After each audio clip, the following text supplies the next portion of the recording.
அஸ்ஸலாமு அலைக்கும் வரஹ்மத்துல்லாஹி தஆலா பரக்காத்துஹு. வாங்க வீடியோக்குள்ளே போகலாம். இன்றைக்கி நம்ம ஒரு வெஜ்ஜு குருமா தான் செய்ய போகிறோம். சப்பாத்தி, பூரி, இடியப்பத்துக்கெலாம் தகுந்த மாதிரி அதுக்கு பச்சை பட்டாணி, கேரட்டு, உருளைக்கிழங்கு நம்ம எடுத்து வச்சுருக்கோம். வாங்க எப்படி செய்கிறதுன்னு பார்க்கலாம். அதுக்கு ஒரு மசாலா அரைக்க போகலாம். நம்ம கொஞ்சம் சோம்பு வச்சுருக்கோம்.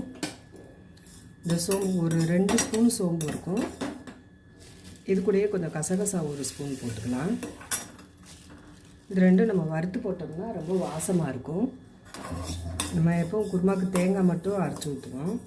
இன்றைக்கி நம்ம வந்து ஒரு அரை மூடி தேங்காய் எடுத்து வச்சுருக்கோம். தாளிக்கிறதுக்கு பட்டை, ஒரு 4 ஏலக்காய், இது வந்து கல்பாசி கொஞ்சம்,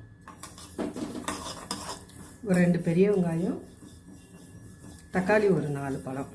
சிம்பிளாக டக்குன்னு நம்ம வந்து செய்யக்கூடியது தான். நம்ம இப்போ இடியப்பம் நைட்டு டின்னருக்குலாம் இடியப்பம் வைக்கிறோம்னா இந்த குருமா ரொம்பவே டேஸ்ட்டாக இருக்கும்.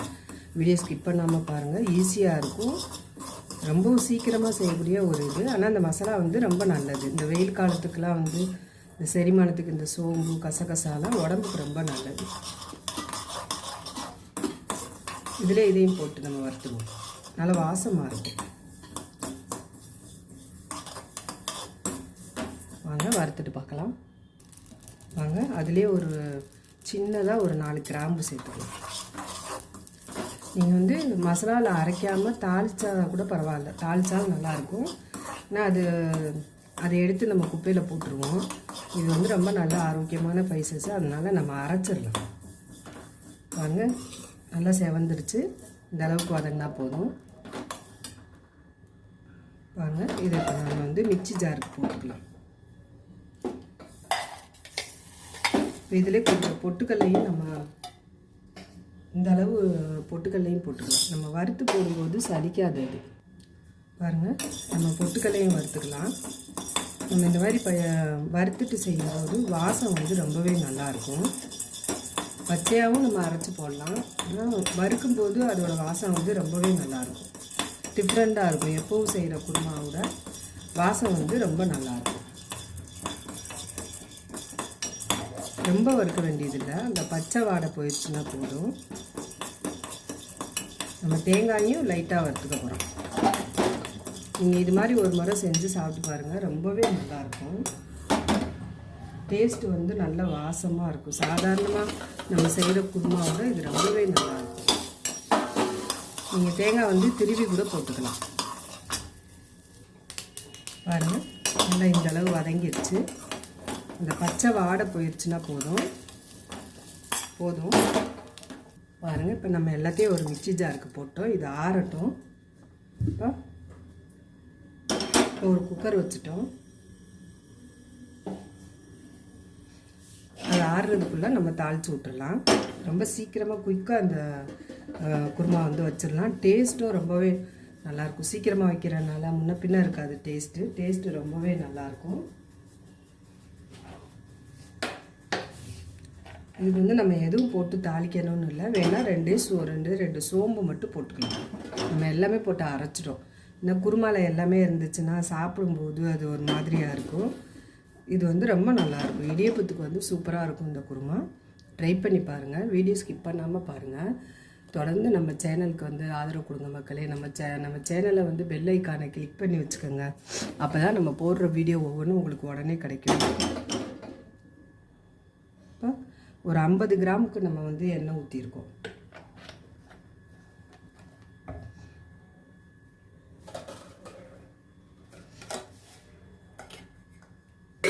பாருங்கள், அதுக்கு வந்து தக்காளி பழம் நல்ல பழமாக ஒரு 4 தக்காளி, ஒரு அரை லெமனு, அரைது போதும். வெங்காயம் வந்து பெரிய வெங்காயமாக ஒரு 2. இப்போ இதை நம்ம வந்து தாளிச்சுக்கலாம். இது ரொம்ப நல்லா டேஸ்ட்டாக இருக்கும். ட்ரை பண்ணி பாருங்கள். இப்போ வந்து நம்ம வெங்காயத்தை போட்டுக்கலாம்.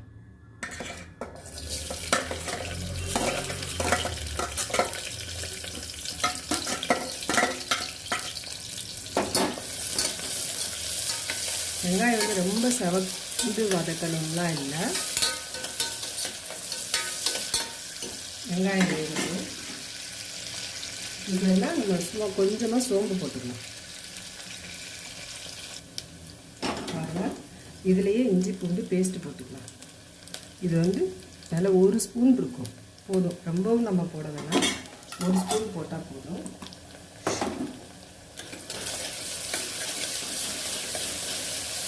நல்லா பச்சை வாடை போகிற அளவுக்கு வதக்கிடலாம்.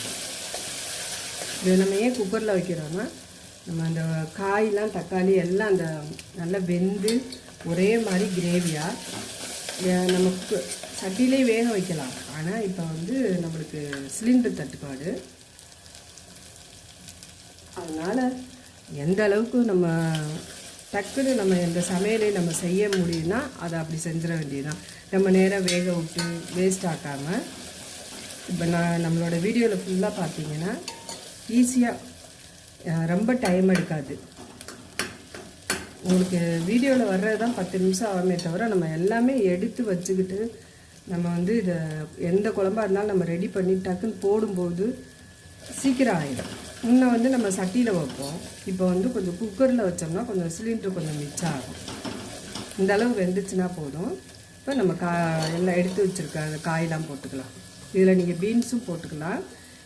வதன்னு இன்றைக்கி நான் நிறையா போடலை. இது வந்து நல்லாயிருக்கும், இந்த டேஸ்ட்டு வந்து ரொம்பவே நல்லாயிருக்கும். பச்சை பட்டாணி, உருளைக்கிழங்கு, நம்மளுக்கு பிடிச்ச காய் போட்டுக்கலாம். இன்றைக்கி நம்மளுக்கு இந்த காய் போட்டு வைக்கிறோம், அவ்வளோதான்.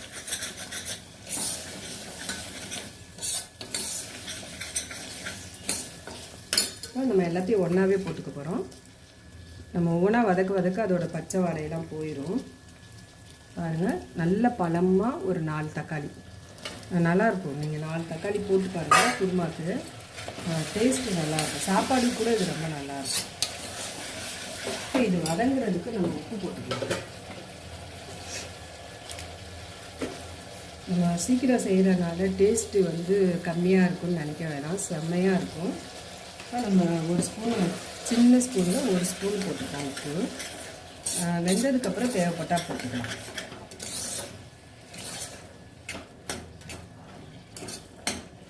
நம்ம இது வதக்கையிலே எல்லாத்தையும் நம்ம மசாலா எல்லாம் ஒன்றாவே போட்டுக்கலாம்.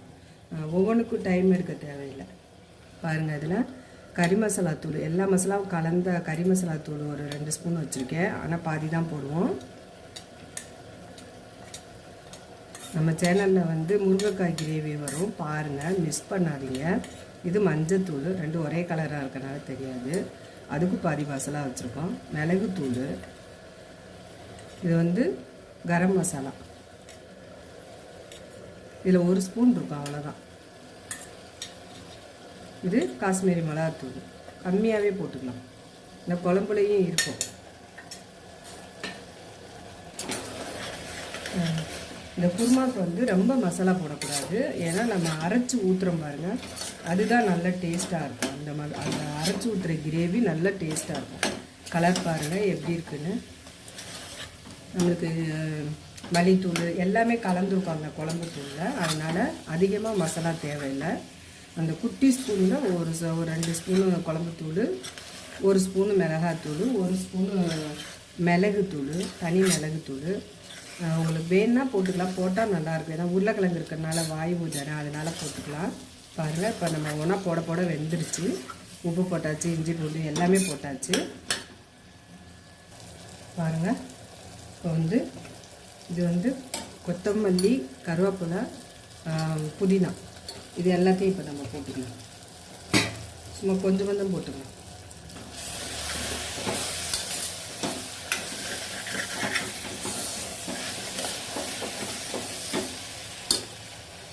நம்ம தேவையான அளவு தண்ணி ஊற்றிக்கலாம்.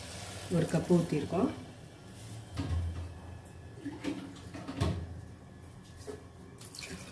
காய் வேகிற அளவுக்கு இதில் 2 கப்பு ஊற்றிருக்கோம். இப்போ நம்ம இதை வந்து மூடி போட்டு நல்லா வேக வச்சிடலாம். நம்ம வீடியோ மிஸ் பண்ணாமல் பாருங்கள், ரொம்ப ஈஸியான குக்கிங் தான், ரொம்ப நல்லாயிருக்கும். பாருங்கள், இப்போ ஒரு மூடி போட்டு வேக வச்சிடலாம். ஒரு 2 விசில் வரட்டும், அதுக்குள்ளே நம்ம வந்து தேங்காய் அரைச்சிட்டு வந்துடலாம். பாருங்கள், வந்து இதில் வந்து ஒரு 2 விசில் விட்டுட்டோம். உங்கள் குக்கருக்கு எந்த அளவுக்கு விசில் தேவைன்னு தெரில, இதில் ஒரு 2 விசில்லே நல்லா வெந்துடும். பாருங்கள், மாவாக போச்சு. இப்போ வந்து நம்ம அரைச்சி வச்ச மசாலா ஊற்றிக்கலாம். அடுப்பத்தை வச்சுக்கலாம்.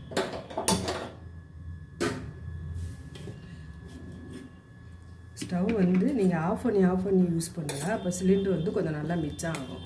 நம்ம அடுப்பை எரிய விட்டுக்கிட்டே நம்ம புழங்கினோம்னா சிலிண்டர் சீக்கிரம் காலியாகிடும். இப்போ இந்த கரண்டியில் ஒரு 3 கரண்டி விட்டுருக்கோம். உங்களுக்கு எந்த அளவுக்கு இவ்வளோ தான் ஊற்றணும்னு இல்லை, உங்களுக்கு எந்த அளவுக்கு குழம்பு வேணுமோ அந்த அளவுக்கு ஊற்றிக்கலாம். வாசம் பாருங்கள், நம்ம எல்லாமே நல்லா வறுத்துட்டு அரைச்சோமா செம்ம வாசம். அது நல்லா இங்கே பாருங்கள், கலர் பாருங்கள் எப்படி இருக்குது. உப்பு மட்டும் பார்த்துக்கோங்க.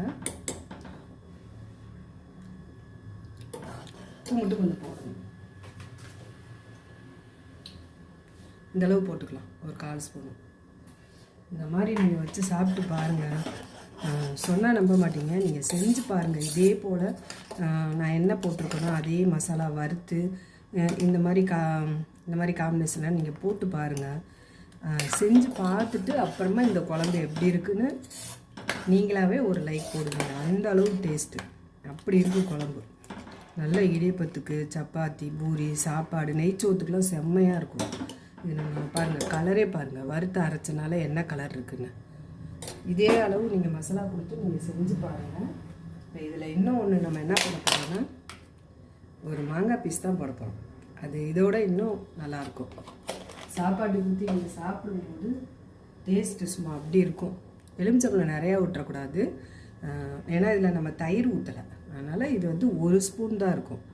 கவனமாக ஊற்றணும், ஏன்னா அப்புறம் புளிச்சிருச்சுன்னா டேஸ்ட்டு மாறிடும். நீங்கள் இந்த மாதிரி செஞ்சு பாருங்கள், எப்படி இருக்குது பாருங்கள் குருமா. பார்க்கும்போது தக்காளி வந்து ரொம்ப மைய கரையணும்னு இல்லை, ஏன்னா அந்த தக்காளி புளிக்கவே புளிக்காது, அப்படியே தான் இருக்கும்.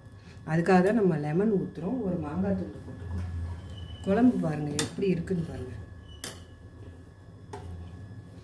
அப்படியே இது எல்லாத்துக்கும் நீங்கள் இதுதான் ஊற்றி சாப்பிட்ணுன்னா இல்லை, எல்லாத்துக்குமே அவ்வளோ சூப்பராக இருக்கும். இங்கே பாருங்கள், திக்னஸ் பாருங்கள். நீங்கள் இன்னும் கொஞ்சம் தேங்காய் ஊற்றுறாந்தா அதில் இன்னும் கொஞ்சம் தண்ணி விட்டு ஊற்றிக்கோங்க. உங்களுக்கு எவ்வளோ பேத்துக்கு உங்களுக்கு வேணுமோ. இது இதுவே ஒரு 5-6 பேர் சாப்பிட்லாம், அந்த அளவுக்கு இருக்குது. பாருங்கள் எப்படி இருக்கு பாருங்கள், நல்ல திக்னஸ்ஸாக நல்லா இருக்குது. ரொம்ப நேரம் கொதிக்க வேணாம், ஏன்னா தேங்காய் ஊற்றி ரொம்ப நேரம் நம்ம கொதிக்க விடக்கூடாது. ஒரு 2 நிமிஷம் தான் கொதிக்கணும், அதுக்கு மேலே கொதிக்கக்கூடாது. ஏன்னா நம்ம வறுத்து தான் அரைச்சிருக்கோம், அதனால் சளிச்சிரும்னு பயப்பட வேணாம். வாங்க இது இப்போ எப்படி பரிமாறுறதுன்னு பார்க்கலாம். பாருங்கள் எப்படி இருக்குன்னு. நம்ம வந்து லைட்டாக கொத்தமல்லி, புதினா போட்டுக்கலாம். சும்மா ஒரு 2 பீஸ் கருவேப்பிலை போட்டுக்கலாம். அவ்வளோதான், சூப்பரான குழம்பு. எல்லாமே கரெக்டாக இருக்குது. நீங்களும் ட்ரை பண்ணி பாருங்கள், ரொம்பவே நல்லாயிருக்கும். இப்படி ஒரு குருமா வந்து இது வரைக்கும் நீங்கள் செஞ்சுருப்பீங்களான்னு தெரில. செஞ்சுருக்கலாம், ஆனால் மசாலா வதக்கி செய்கிறது வந்து புதுசாக இருக்கும். ரொம்ப நல்லது, நல்லா ஹெல்த்தாகவும் இருக்குது, நல்ல சிக்கனமாகவும் இருக்குது. நம்ம சீக்கிரம் செஞ்சிட்டோம். பிடிச்சிருந்தா லைக் பண்ணுங்கள், ஷேர் பண்ணுங்கள், சப்ஸ்கிரைப் பண்ணுங்கள். நம்ம சேனலில் பெல் ஐக்கானை கிளிக் பண்ணி வச்சுக்கோங்க. பிடிச்சிருந்தா ஷேர் பண்ணிவிடுங்க.